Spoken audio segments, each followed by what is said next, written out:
ვინ არის პირი, რომლის საფუძველზე სახელმწიფო ბრალდებამ გამოძიება დაიწყო ალეკო ელისაშვილის წინააღმდეგ? ვინ მიმართა მოსამართლემ, თანაშემწემ თუ პოლიციელმა, რომელსაც ადანაშაულებს ალეკო ელისაშვილი ძალადობაში? ალეკო ელისაშვილს, რომელსაც 13 წლით თავისუფლების აღკვეთა მიესაჯა, ახალ სასჯელს უმატებენ. ყველაზე მკაცრი რეჟიმის ციხეში დღეს პოლიტიკოს ახალი ბრალი წაუყენეს, სასამართლოს მიმართ უპატივცემლობა. პროკურატურა ელისაშვილს დანაშაულად უკვალიფიცირებს სასამართლო პროცესებზე მოწმე პოლიციელთან კამათს, რომელმაც ელისაშვილის მტკიცებით სრულჩვენება მისცა, რის გამოც პოლიტიკოსმა არაკაცი უწოდა. თქვენ მაინც გითხარით, ვინ არის პირი, ვინ არის, ვის საფუძველზე სახელმწიფო ბრალდებამ გამოძიება დაიწყო? მეოთხე სისხლის სამართლის საქმეა ალეკო ელისაშვილის წინააღმდეგ და ვერ გვეტყვით, ვინ მოგმართათ, რომ გამოძიება დაგეცეს? ჩდება კითხვა, რაში გამოიხატება სახელმწიფო ბრალდების შეფასებით პოლიტიკოსის მხრიდან სასამართლოს უპატივცემლობა? პირველების ინფორმაციით, საგამოძიებო უწყებამ სასამართლოს უპატივცემლობად მიიჩნია მოწმე პოლიციელის შოთა ჭოპაშვილის მისამართით ალეკო ელისაშვილის მიერ სასამართლოს ხდომაზე ნათქვამი რეპლიკა.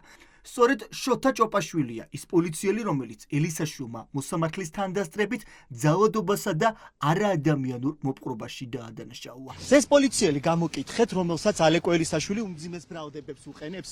ელისაშვილი ამბობს, რომ იძალადა ამ ადამიანმა მასზე და ამ პოლიცielis ჩვენების საფუძველზე არის ახალი სისხლის სამართლის საქმე დაწყებული.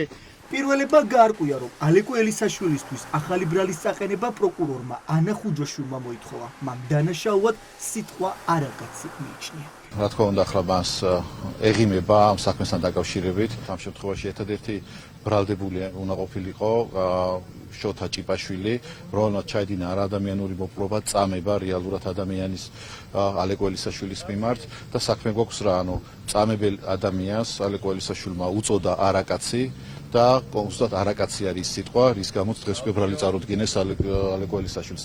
ალეკო ელისაშვილის თანაგუნდელები ფიქრობენ, რომ მის წინააღმდეგ დაწყებული კიდევ ერთი სისხლის სამართლებრივი დევნა პოლიტიკური ანგარიშწორების გაგრძელებაა. მათი თქმით, ელისაშვილის წინააღმდეგ სამართლებრივი დევნა უკავშირდება იმ ინციდენტს, რომელიც პარლამენტში მამუკა მდინარაძესთან მოხდა. ეს პოლიტიკური დევნის გაგრძელება, რასაც ოპოზიციის მიმართ ახორციელებს ქართული ოცნება. მე საზოგადოებას შევახსენებ, რომ ალეკო ელისაშვილის მიმართ განხორციელდა წამება და არაადამიანური მოპყრობა, როდესაც ის აქციების მიმდინარეობის დროს დააკავეს, თუ ამას დაკავება ჰქვია და მასზე მოხდა ენით აღუწერელი ძალადობა. კიდევ ერთი გაშიშვლება ამ რეჟიმის, კიდევ ერთი ბოღმის ნთხევა, ჩვენ კარგად დავინახეთ მთელმა საზოგადოებამ, თუ როგორ არ შეუძლიათ პატარა ადამიანებს, რომლებსაც არც ვაჟკაცობა ყოფნით, რომლებსაც არ ყოფნით არც სახელმწიფოებრივი აზროვნება, რომ თავის პირად ბოღმებზე მაღლა დადგნენ, ოსტნად გადააქციეს სასამართლო სისტემა და უსიტყვოდ